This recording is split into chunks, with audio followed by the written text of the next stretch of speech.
The American Civil War, fought by hundreds of thousands of untrained volunteers armed with the cheapest muskets money could buy. I decided to give them machine guns. Playing as the Union means I have to invade the Confederacy on a time limit, but later in the game our superior industry gives us access to some crazy weapons. Starting out, the entire Confederate military is already invading our capital. Our army was vastly larger, so despite me marching our entire army into open gunfire, we somehow managed to win. As I was recruiting a new army, a massive Confederate army attacked Cumberland. Our army failed miserably, but for some reason the Confederates just couldn't capture Cumberland. After getting pushed out of Winchester, I decided to raise a couple more armies to help us take the Confederate capital. The Confederates attacked Washington, D.C. with one of their eastern armies. This left Richmond completely undefended, and after we defeated them, we had a clear shot at their capital. After spending tens of millions of dollars on military research, we finally have enough points to unlock machine guns. This is going to make it much easier to take Richmond. Or so I thought until the Confederacy pulled two entire armies out of thin air.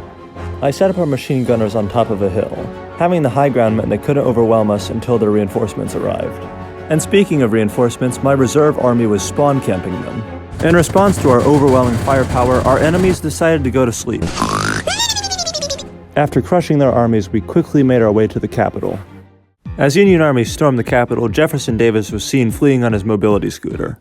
I did a quick victory dance before I realized the Confederate armies were already back for revenge. By using a cheap exploit, I was able to spawn my armies on top of them. They were obviously surprised when a line of machine guns appeared out of thin air and started shooting at them, so we obviously won the battle.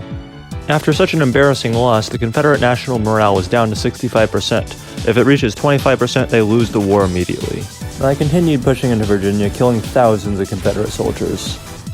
Everything was going well until 8 battalions were routed by one cavalry brigade. Who are these people? Eventually, we defeated the John Wick of cavalry, and we won the battle. Next, I finished the Regulars Act to give me what are essentially Civil War commandos. I also researched Parrott rifles, which are guns 5 times bigger than anything the Confederacy has.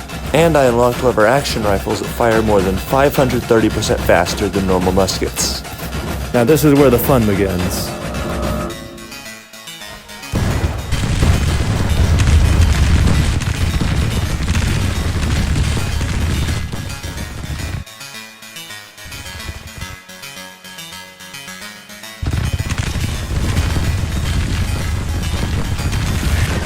After invading Virginia, we managed to encircle almost every single Confederate army at once, and then after I ordered all of my armies to attack, we managed to force them all into one battle.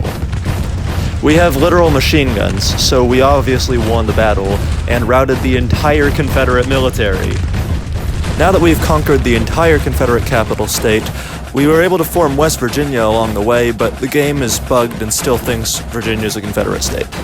Now, exactly 1 year into the war, we've won more than twice as many battles, our national morale is almost twice as high as the Confederacy's, and we've conquered all of Virginia, which is something that the real Union didn't even do in the Civil War. Since the war began, tens of thousands of people have died, Mexico got invaded, and the Confederates are still trying to capture Cumberland.